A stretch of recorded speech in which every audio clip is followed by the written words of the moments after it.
When we speak to people about what the barriers to buying an electric vehicle are, the cost differential between petrol, diesel and electric is often something that they cite as being a barrier. And we know, or we think, that the difference in cost will disappear slowly until we achieve some kind of price parity around about the mid-20s. So we know it's an issue, we know we have to deal with it.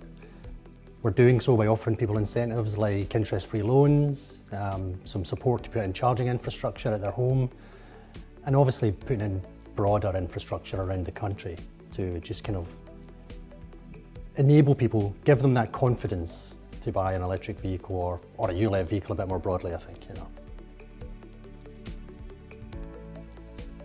I think people's attitudes are starting to change a little slowly. We're probably still in that phase where we have early adopters and people who like to be at that kind of cutting edge of technology.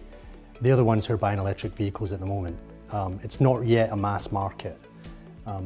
Again, frequently cited as being a second car.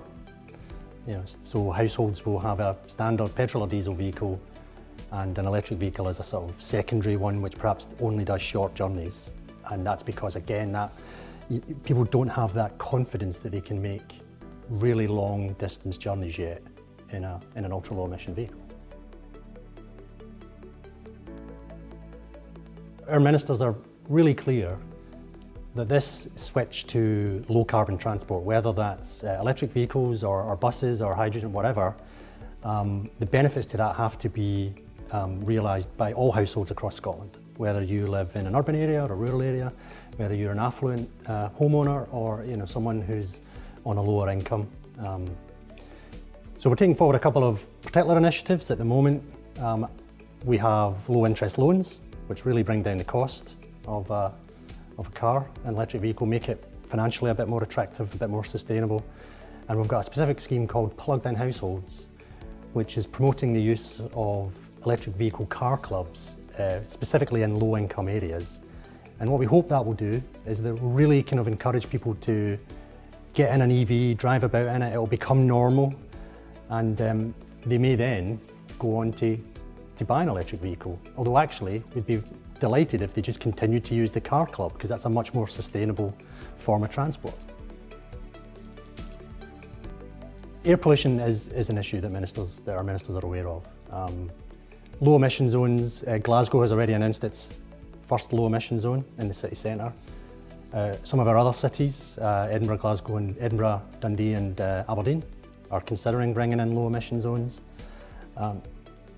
It's not primarily a ULEV issue, it's primarily a public health issue.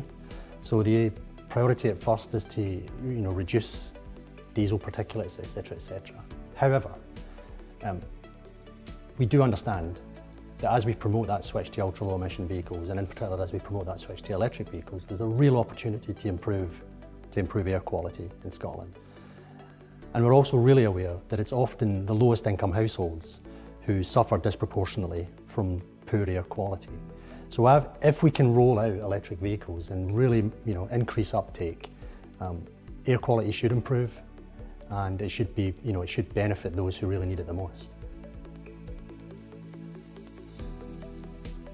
We're always looking to learn from our European partners, and we've got a number of projects actually which are kind of pan-European projects which look to learn lessons in this.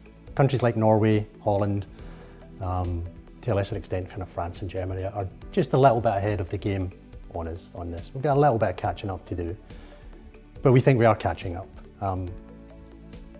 Forgive the pun, there's no point in reinventing the wheel. Always happy to learn from what works in other countries. And I think in particular places like Norway, it's very similar to Scotland in a lot of respects. It's got quite a dense urban part, and in large rural areas where there's not very many people live, and they've taken a particular approach to trying to make sure that the entire country benefits from their switch to ULEV. So we can learn lots of good lessons from looking across the channel to Norway, Denmark, Holland, etc.